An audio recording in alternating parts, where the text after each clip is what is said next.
அண்ணா நான் உண்மையாலே கஷ்டப்பட்டேங்க. பூர்ணிமா வந்து டிசைட் பண்ணிட்டாங்க பணத்தை எடுத்துகிட்டு போகலாம் அப்படின்ன உடனே மாயா வந்து தேவையில்லாததை பேசி பேசி ஒரு விஷயம் சொல்கிறாங்க.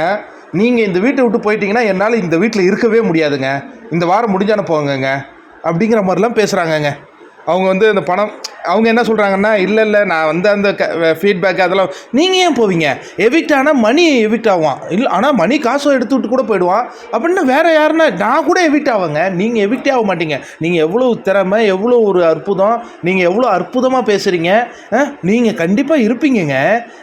மற்றவங்களாம் இருந்துட்டு நீங்கள் இருக்க மாட்டீங்களா அப்படின்னா அது எனக்கு ஒத்துக்கவே மாட்டேன். நீங்கள் கண்டிப்பாக இருக்கணும். இல்லைங்க அது பணம் அது அப்படி நான் பார்க்குறேன்.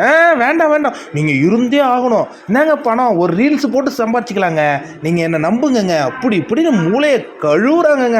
மண்டையை கழுவுறதுன்னு கேள்விப்பட்டிருக்கோம்ல, இதை தான் நீங்கள் ஆரம்பத்துலேருந்து எல்லாருக்கும் பண்ணீங்க, இப்போ பூர்ணிமாவுக்கும் பண்ணுங்க. பாவமாக இருக்குது அந்த பொண்ணு ஒரு 10 லட்சமாவது எடுத்து நீங்கள் கிளம்பியிருக்கும் போல இருக்குது.